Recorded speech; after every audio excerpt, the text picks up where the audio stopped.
So today, inshallah, I want to speak about Hajj, Umrah, and those that are going, those that aren't going. We all should know the masail, the manasik of Hajj.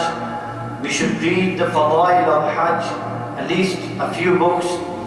And this time of the year, events take place in which the manasik of Hajj are mentioned.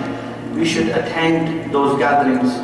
And another key point is, the Prophet ﷺ said, قَيِّدُ الْعِلْمَ بِالْكِتَابِ, that you preserve your knowledge by writing it down. So when we attend such events, we should make notes also. Those that are going are very fortunate. They shouldn't spoil their Hajj, they should rectify their intention. The Prophet ﷺ said, يأتي على الناس زمان يحج أغنياء أمتي للنزهة. That a time will come that my ummah, that the rich from my ummah, they will do Hajj to have fun. Sair o tafreeq ke taur par. For an holiday they'll be doing Hajj.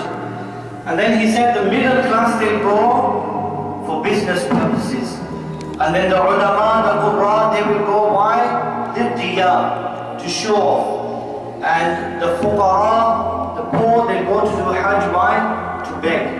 So it's very important. In the Quran, Allah subhanahu wa ta'ala says, وَلِلَّهِ عَلَى النَّاسِ حِجُّ الْبَيْتِ, that this Hajj, it's felt upon the people, and it should be lillah. It should be for the sake of Allah subhanahu wa ta'ala. So it's very important for us to have the right intention, because إِنَّمَا الْأَعْمَالُ بِالنِّيَّاتِ. Actions are according to intentions. There's a famous hadith with regards to three men. The Prophet ﷺ said, on the day of judgment, Allah subhanahu wa ta'ala, He'll call a sakhi, a generous person, and He'll say, what were you doing? He'll say, Ya Allah, you gave me wealth, and I was there donating and giving it to the poor. Allah will say, it will be said to him that you did this so that people call you generous. People called you generous, there's nothing here for you. And then there'll be a alim, a qari. He'll be asked, what were you doing? He'll say that I was reading the Quran, ana al-layl wa ana al-nahar, morning, evening, 24/7. It'll be said to him that you were reading so that people call you qari. People did call you qari. There's nothing for you. And then there'll be a ghazi. What did you do? I fought in the path of Allah until I was martyred. It'll be said to him that you were martyred and you fought. Why? So that people call you a warrior. People did call you a warrior. These three people will be thrown into Jahannam. So it's very important for us to have the right intention. The Prophet ﷺ, he speaks about this man who is influential, and it said in the hadith, it comes that when it comes to mizan, the scale, his weight, it won't be more than the wing of a mosquito. Why? Because whatever he didn't do it for Allah. And then on the other hand, the Prophet ﷺ talks about Abdullah ibn Mas'ud, when they used to laugh at him because he had thin thighs. And the Prophet ﷺ said his legs, when it comes to mizan, they'll be heavier than Mount Uhud. So Allah subhanahu wa ta'ala says, وَلِلَّهِ, this Hajj, it has to be for the sake of Allah, for the pleasure of Allah. Allah subhanahu wa ta'ala grant us sincerity. So those that are going, they should repent. Don't go sinful. You are the guest of Allah subhanahu wa ta'ala, so you should repent, bearing in mind the conditions of tawbah. And يُقْلِعَ عَنِ الْمَعْصِيَةِ. This is one condition, that you stop committing that sin. And يَنْدَمَ عَلَى فِعْلِهَا. You should have remorse, this bitter feeling within, and you need to make this azm, this promise that you won't turn back to that sin again. And if you have wronged the creation of Allah, then if you've got something that belongs to them, you give it back to them. You go to the people, you go to the creation, and you say to them, Kahasuna ma. You don't need to mention what you've done. You just say to them, if I said something, if I did something that hurt you, please forgive me.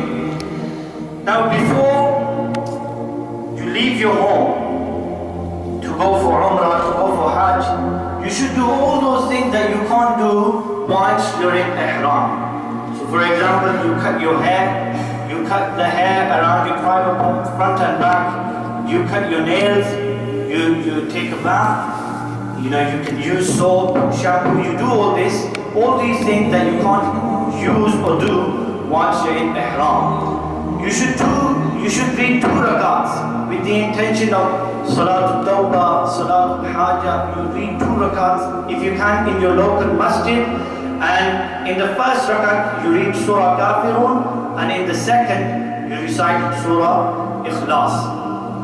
And then you make dua. Look at the dua Imam Abu Hanifa made. Imam Abu Hanifa, he made this dua, Ya Allah, the dua I make now and the duas I make throughout my journey during Hajj, accept those duas. And Ya Allah, the duas the Prophet ﷺ made whilst doing Hajj, the awliya made, the ulama made, accept them on my behalf also.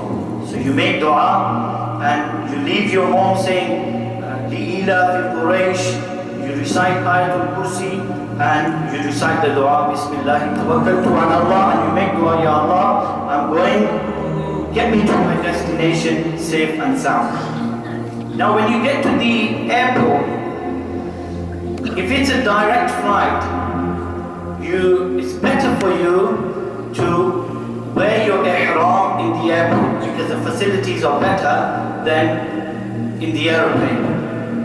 And remember that you can't wear anything with stitches. So you can't have a vest on, you can't have underwear on under your ihram. And remember, Hajj is a reminder of death. In the Quran, Allah says, وَلَا تَنْسَ نَصِيبَكَ مِنَ الدُّنْيَا. Don't forget your portion of the dunya. And the A'immah, they say, what's the portion of the dunya? It's actually the kafan, because that's the only thing that we take with us when we die. Everything else stays behind, stays here. So this kafan, we have 2 sheets. This is known as kafan kifaya.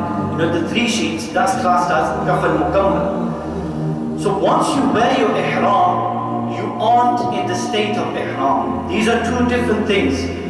To wear the ihram and to enter the state of ihram. These are 2 different things. Now when you wear this ihram, you perform 2 rakats of ihram. And you recite again Surah Kafirun in the first rakat and Surah Ikhlas in the second rakat. And you have to make sure that it's not makruh time. For these 2 rakats, because you aren't in the state of ihram, you can cover your head with your ihram. Now the question that comes to mind is, how do we enter ihram? We enter ihram by number 1, making intention, and number 2, reciting the talbiyah. Labbaik Allahumma labbaik, labbaik la sharika laka labbaik, innal hamda wal ni'mata laka wal mulk la sharika lak. And once you're in ihram, the best form of zikr is talbiyah. Now when you enter the state of ihram, you need to make sure that you have the restrictions in mind. Like when you're on the aeroplane, the tissue that they give you when you eat your food, that tissue is fragranced. You shouldn't use that tissue. You shouldn't cover your face with that tissue. You don't want to be on the aeroplane with your ihram on, you don't want to be using earphones and listening to music and watching movies. The ulama, they say that some people, they spoil their Hajj even before Hajj by sinning. Some people spoil their Hajj by sinning whilst Hajj. And some people, they spoil their Hajj by sinning after Hajj. So I want to mention the restrictions of ihram. So number 1, you can't have anything with stitches on. You can't have a vest on, underwear. You can't, for men and women, they can't cover their face. Men can't cover their head. You can't cut your hair. even when you're doing wuzu, you need to be careful. You don't want a few hair from your beard to fall out. If they do, then you have to give sadaqah. You can't cut your nails. You can't use perfume, soap, shampoo, etc. And the bone on your foot, it should be exposed. So you need to be wearing flip-flops. And you need to abstain from sinning. Now, when you get to Jeddah, your patience, your sabr will be tested. It can take time. You know, going through security, all this paperwork. It can take you time just finding your luggage, waiting for the bus. It can take 4 or 5 hours, up to 10 hours. So you need to remain sabr. Now when you get to your hotel, you should rest if you want. You should rest. You know, but you should consider the women folk, and it's not about quantity, it's about quality. So you can rest, and then you make your way to Masjid al-Haram. And when you're on your way to Masjid al-Haram, you should look for a place from where you can see the Kaaba. So when you see the Kaaba, you should make dua, because that's the time when duas are accepted. Now, I don't have much time, so I'm going to quickly go over this. You go towards Hajar al-Aswad, and one thing you need to do is ittiba. And this is that this right shoulder of yours has to be exposed. So you take the cloth from underneath, and this is for the duration of tawaf. You make intention of tawaf, that you're going to go around the Kaaba 7 times. You make dua, Ya Allah, make this easy for me and accept this from me. Nabi Kareem sallallahu alayhi wa sallam ने फरमाया, काबतुल्लाह पे 120 अल्लाह की रहमतें नाज़िल होती हैं। 60 तवाफ करने वालों के लिए, 40 जो है नमाज पढ़ने वालों के लिए, और 20 जो है रहमतें हैं वो काबतुल्लाह को देखने वालों के लिए।